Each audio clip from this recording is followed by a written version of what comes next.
Hello student, आज के इस वीडियो में आज हम पढ़ेंगे कक्षा 10 की पाठ्य पुस्तक स्पर्श भाग 2 में निहित पाठ बड़े भाई साहब, जिसे लिखा है प्रेमचंद जी ने। आज हम देखते हैं इस पाठ का भाग दूसरा।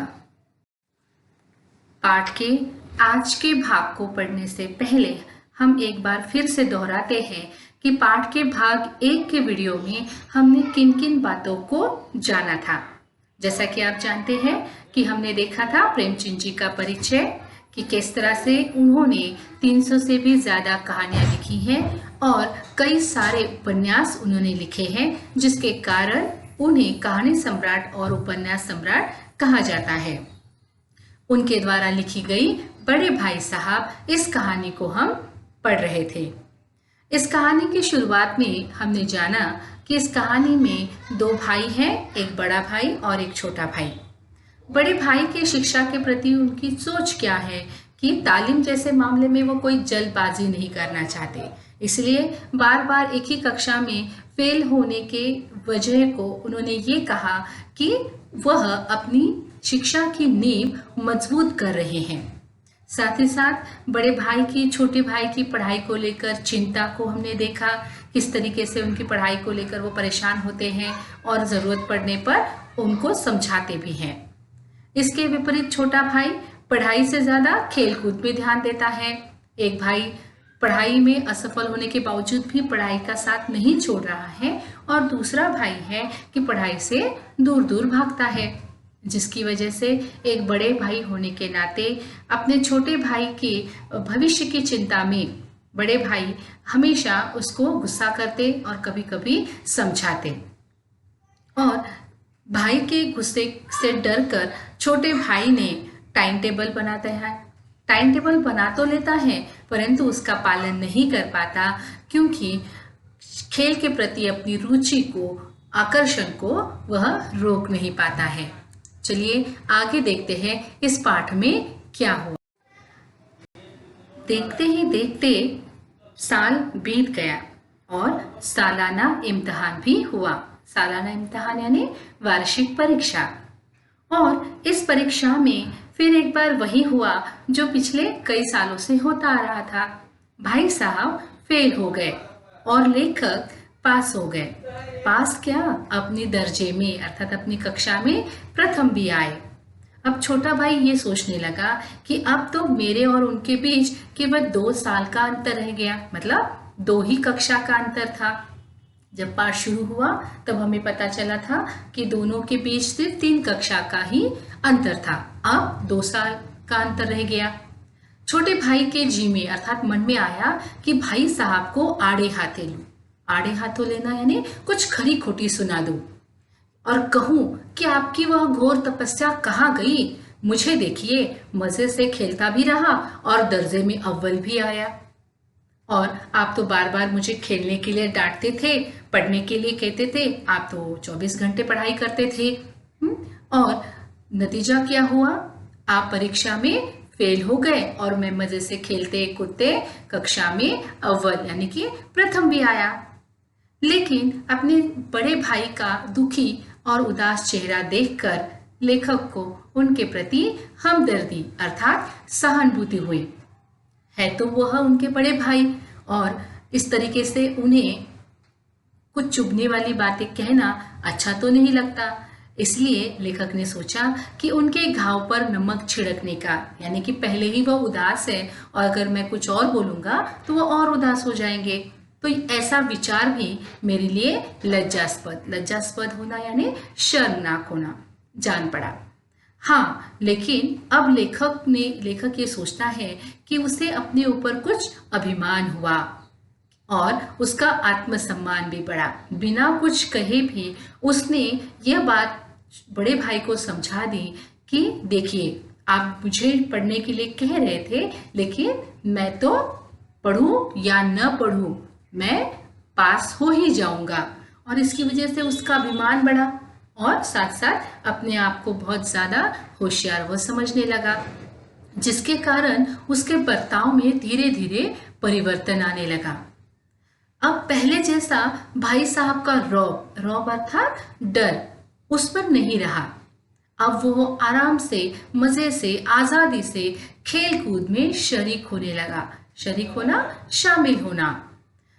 दिल मजबूत था, अर्थात अब उसके मन में भाई के प्रति कोई डर नहीं था। अगर उन्होंने फिर मेरी फजीहत की तो साफ साफ कह दूंगा, आपने अपना खून जलाकर कौन सा तीर मार लिया? मैं तो खेलते कूदते दर्जे में अव्वल आ गया। जबान से यह हेकड़ी जताने का साहस न होने पर भी मेरे रंग ढंग में साफ जाहिर होता था कि भाई साहब का वह आतंक मुझ पर नहीं रहा। देखिए, एक परीक्षा में अव्वल आने की वजह से छोटे भाई में काफी सारे परिवर्तन दिखाई देने लगे। मन ही मन वह अपने बड़े भाई को बहुत कुछ सुनाने की तैयारी कर रहा था कि अब इस तरह से हेकड़ी जताना यानी क्या, कि इस तरह से बड़ा चढ़ा के मुझे रोप डालने की कोई जरूरत नहीं है।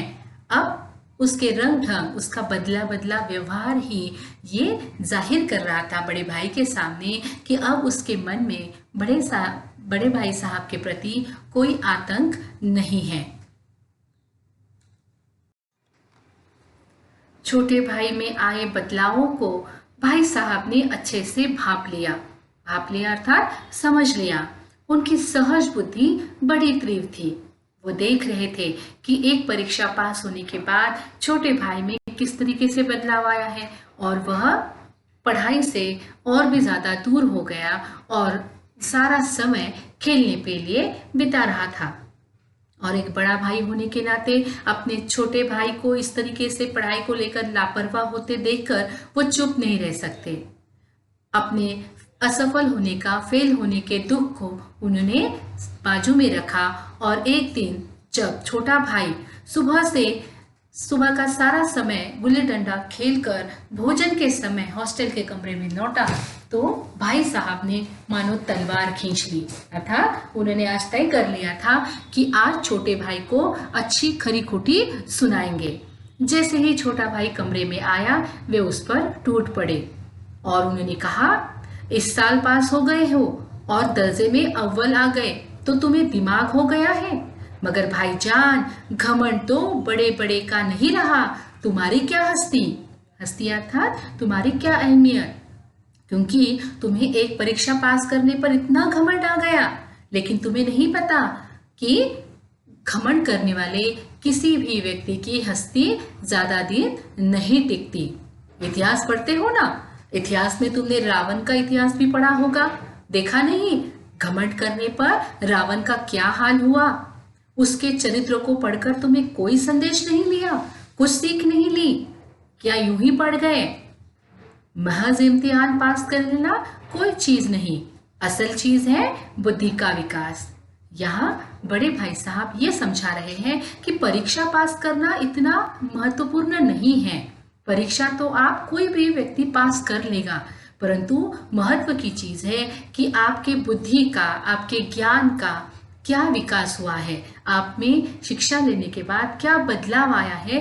तब जाकर हम ये कहेंगे कि आप बड़े हो गए हैं, आपकी बुद्धि का विकास हो गया है। परंतु तुम तो परीक्षा पास करने को ही सब कुछ समझ रहे हो। और छोटे भाई को समझाते हुए बड़े भाई साहब कह रहे थे कि जो कुछ पढ़ो उसका अभिप्राय समझो। ऐसे ही नहीं तुम्हें इतने सारे विषय स्कूल में पढ़ाए जाते हैं, उसको पढ़कर आपको समझ लेनी है, सीख लेनी है। रावण भूमंडल का स्वामी था, भूमंडल अर्थात पूरे संसार का स्वामी था, सम्राट था। ऐसे राजाओं को चक्रवर्ती कहते हैं। चक्रवर्ती राजा किसे कहते हैं? जिस व्यक्ति की या जिस राजा की पूरे समग्र विश्व पर एक सत्ता हो उसे चक्रवर्ती या सम्राट कहा जाता है। रावण एक ऐसा राजा था जिसका आधिपत्य सभी तरफ था। लेकिन आजकल अंग्रेजों के राज्य का विस्तार बहुत बड़ा हुआ है, पर इन्हें चक्रवर्ती नहीं कह सकते, क्योंकि अंग्रेजों का राज भले ही हमारे देश में हो, परंतु अंग्रेजों का शासन पूरे विश्व पर नहीं है, इसलिए वह चक्रवर्ती उन्हें कोई नहीं कहेगा।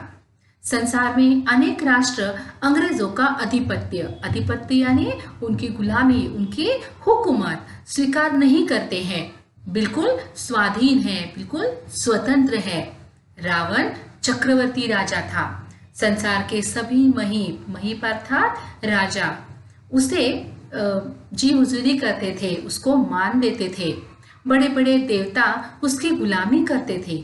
आग और पानी के देवता, आग और पानी यानी अग्निदेव और वरुण देव, देवता भी उसके दास थे।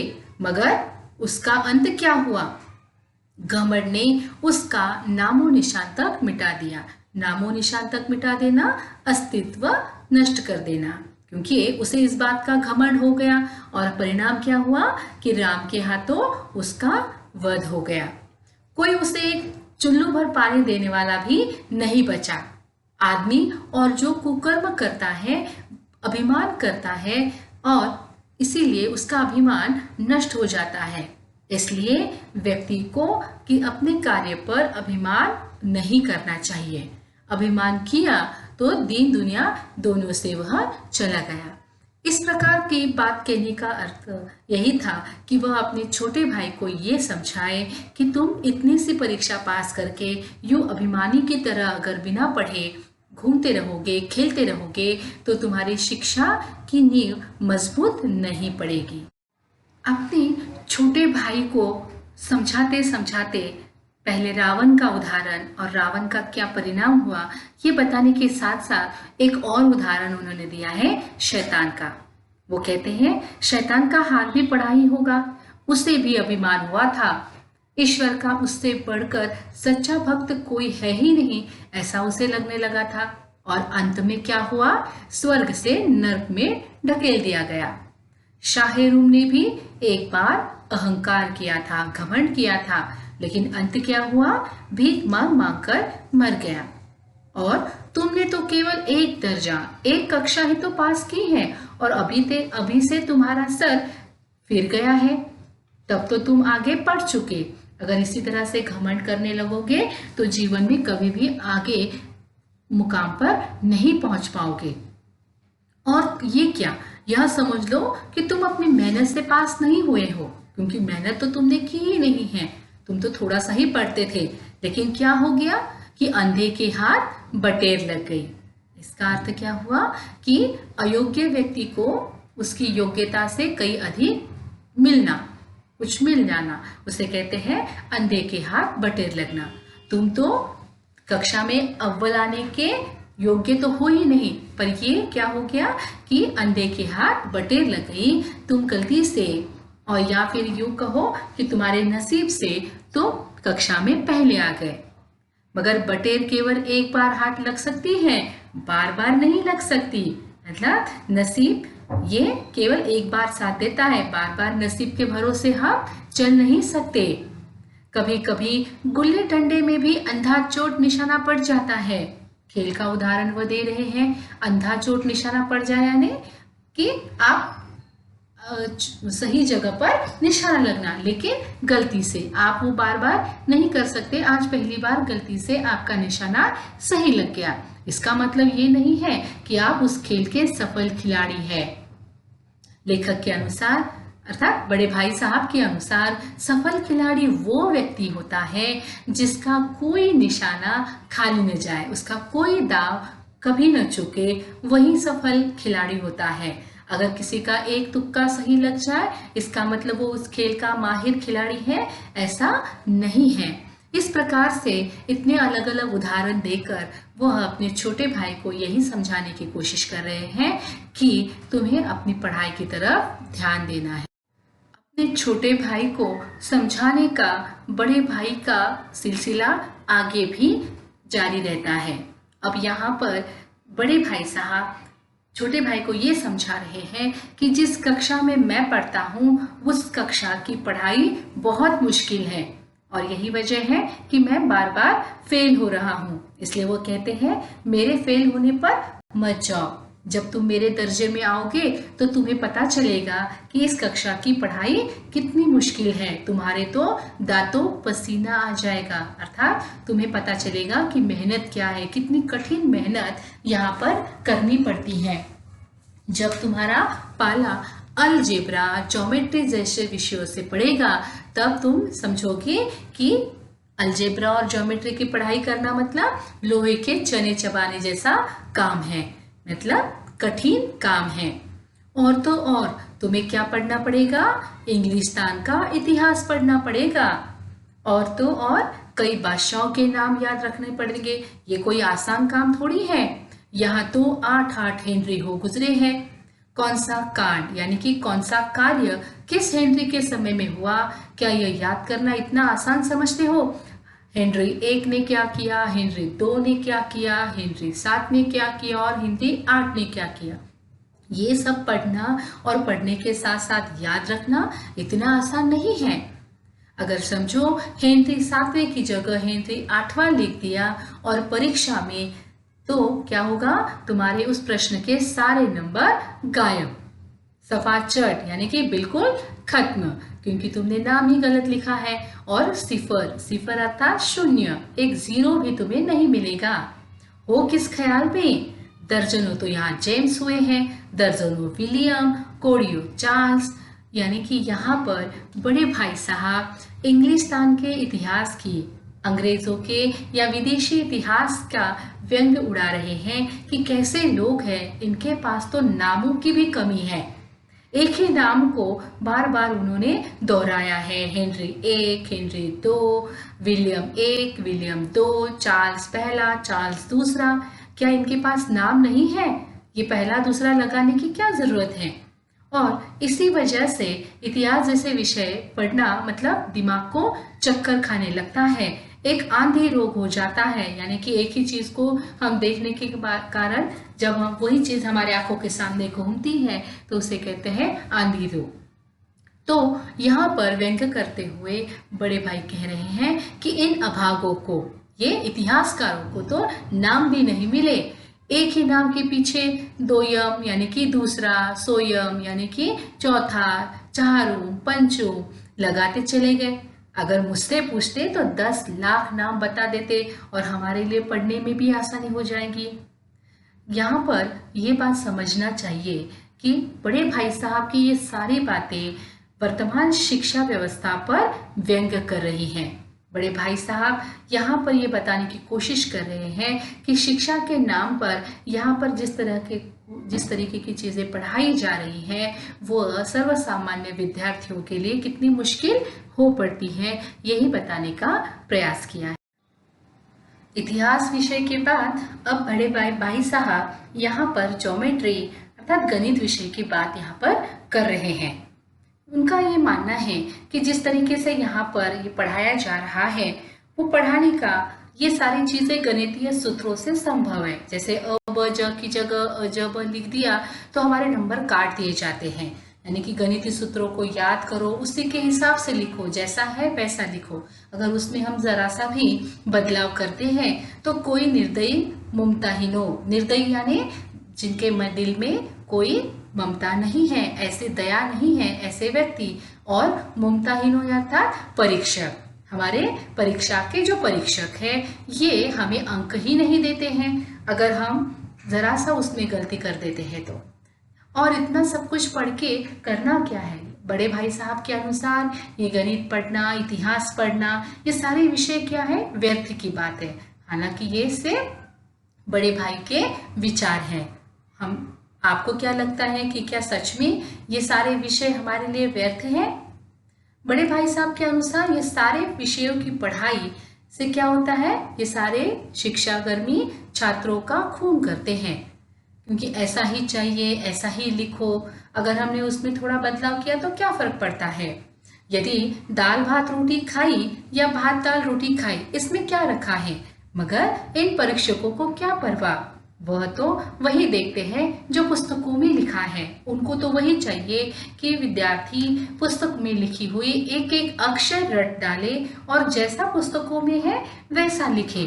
क्या कोई छात्र, क्या कोई विद्यार्थी अपने हिसाब से, अपनी समझ के आधार पर अगर वो लिख देता है तो क्या होगा? उसको गलत माना जाता है, उसको उस उत्तर को अंक नहीं दिए जाते हैं। और उन्हें, बड़े भाई साहब को इसी प्रकार की शिक्षा प्रणाली से बिल्कुल पसंद नहीं है। उन्हें लगता है कि जहाँ पर छात्रों को अपनी समझ के अनुसार लिखने की कोई छूट ही नहीं है, उनको ऐसा लगता है कि अध्यापक ये चाहते हैं कि अक्षर अक्षर रट डालो, और इसी रटने की नाम का उन्होंने क्या नाम रखा है, रटने की प्रक्रिया का नाम शिक्षा रख छोड़ा है। आखिर इन बेसिर पैरों की बातों को, यानी कि इतिहास में इंग्लिस्तान का इतिहास पढ़ो, ये सारी चीज़ों को पढ़ने का ये क्या है, बड़े भाई साहब की नज़र में बेसिर पैर की बातें हैं और इसे पढ़ने का कोई फायदा नहीं है, ऐसा उनको लगता है। आगे बड़े भाई साहब भाषा विषयों को लेकर कहते हैं कि जैसे भाषा के पेपर में ये कहा जाता है कि समय की पाबंदी पर एक निबंध लिखो, और अगर समय की पाबंदी अर्थात समय का सदुपयोग करो, कम से कम समय में ज़्यादा से ज़्यादा काम करो, परंतु यहाँ पर परीक्षकों को क्या चाहिए कि समय की पाबंदी पर कम से कम 4 पन्नों वाला निबंध लिखा जाए। अब आप कॉपी सामने खोले, कलम हाथ में लिए, उसके नाम को रोइए। कौन नहीं जानता कि समय की पाबंदी बहुत अच्छी बात है, समय का ध्यान रखना चाहिए। इससे आदमी के जीवन में संयम आता है, दूसरों का उस पर स्नेह यानी कि प्रेम होने लगता है कि कितना समय का पाबंद है, सही समय पर जाता है, सही समय पर सारे कार्य करता है, तो सामने वाले पर भी उसका प्रभाव अच्छा पड़ता है, उसके कारोबार में भी उन्नति होती है क्योंकि समय रहते वो सारे काम निपटा लेता है, तो उसके काम में भी बढ़ोतरी होती है। लेकिन इस जरा सी बात पर 4 पन्ने कैसे लिखें? जो बात एक वाक्य में कही जा सकती है उसे 4 पन्नों में लिखने की क्या जरूरत? और बड़े भाई साहब कहते हैं, मैं तो इस बात को क्या कहूँगा कि समय की किफ़ायत नहीं, समय का सदुपयोग नहीं, तो ये क्या है, समय का दुरुपयोग ही है। व्यर्थ में किसी बात को ठूस दिया जाए। इस तरीके से उन्होंने अलग अलग विषयों की बात करते हुए आज की शिक्षा पद्धति पर अपनी बात कही है। वे चाहते हैं कि आज की शिक्षा पद्धति व्यक्ति को क्या बना रही है, अपाहिज बना रही है, जो उनको अपनी सोच और अपने हिसाब से बात कहने की सहूलियत नहीं दे रही हैं। वो तो वही चाहती हैं कि बच्चों को तेज दौड़ने को भी कहती हैं और धीरे भी। अब ऐसी अजीब बात तो नहीं हो सकती, छोटा बच्चा ये बात नहीं समझ सकता, लेकिन इन अध्यापकों को इतनी भी बात समझ में नहीं आती है, ऐसा बड़े भाई साहब का कहना है। और ये सारी बातें वो इसलिए कह रहे थे कि उनका छोटा भाई ये समझ जाए कि अब वो एक छोटी कक्षा में है, इसलिए पढ़ाई का असर कम है, इसलिए तुम पास हो गए, लेकिन जैसे जैसे तुम एक एक कक्षा आगे जाओगे तो तुम्हारे पढ़ाई का बोझ बढ़ता जाएगा और किस तरीके से मुश्किल विषयों को पढ़ना पड़ेगा। इसलिए अगर अभी से तुम पढ़ाई से दूर रहोगे तो आगे की ये मुश्किल पढ़ाई कैसे कर पाओगे। ये सारी बातें बड़े भाई को, अपने छोटे भाई को समझानी थी और इसीलिए वो ये सारी बातें कह रहे थे।